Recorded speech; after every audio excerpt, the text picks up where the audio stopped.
have the lock screen. You can mute it there and unmute it. Then we'll slide to unlock. We have a couple of widgets here. There's a contact widget and a date and time widget. If you swipe down on the contact widget, it brings up more. You tap on a picture and it'll bring up your contact options, which you can slide left and right if they fill up the screen. Slide up to throw that widget back, and we'll just remove it. We can resize the widgets just like we could on older versions of Blur.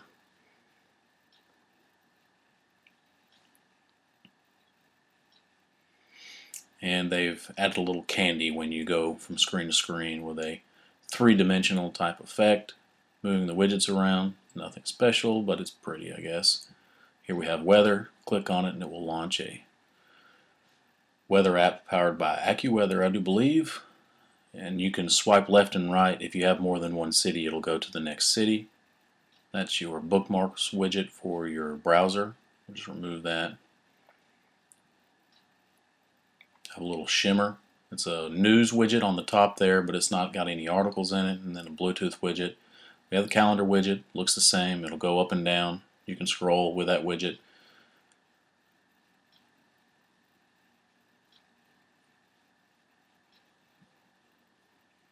Here on the bottom, you can change your shortcuts, something that we didn't have on older versions of Blur. It's kind of nice to be able to put the application you want there. This is the app drawer. It's, customized, stylized, a little bit different than what we're used to. And you can choose different options there to show different apps. And of course, up there, that is a link to the market, something that we've gotten used to in Honeycomb that Motorola threw in here for us.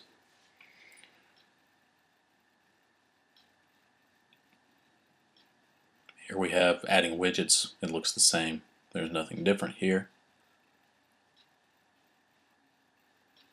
And that's what I actually use. Okay. Now I'm going to go and launch the camera.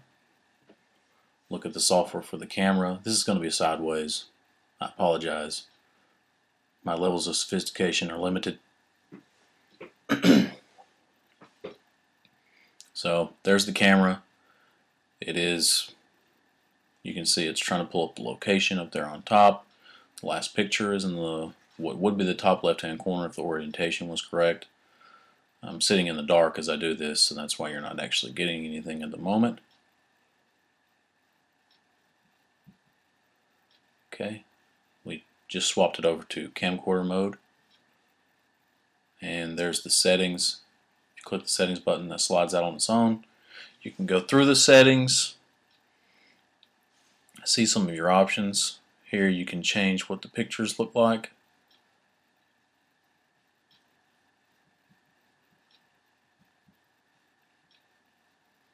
Oh, okay. It's not just because I'm sitting in the dark. I'm actually going through right now, and that is not showing up in the recording that I did on the device.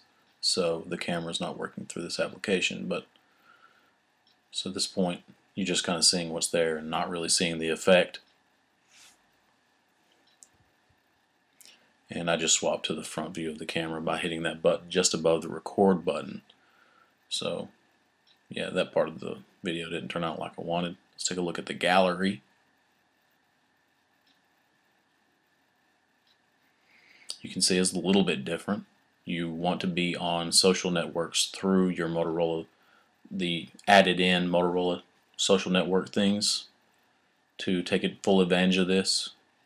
We can look at my library. There's some pictures from some applications and screenshots and things like that on there. And then this is just where if you're on social networks through the Motorola stuff that's added in, then it will be in your gallery. And you got friends, and then you've got DLNA servers. So it's kind of nice to have that in there, but I think I'd probably rather have the stock gallery if I had a choice. And that will about wrap it up. So enjoy the rest of the review.